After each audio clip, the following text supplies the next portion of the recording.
மார்க மார்க்கத்துல வந்தவங்களுக்கு இறைவன் என்ன கொடுத்தார் அப்படின்னு பாருங்களேன். ஞானசம்பந்தர் சர்பூதன மார்க்கம் என்ன பண்ணாரு தெரியுமா?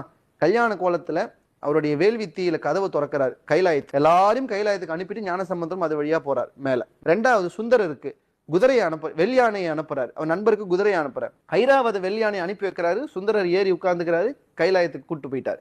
மணிவாசகர் என்ன பண்ணார்?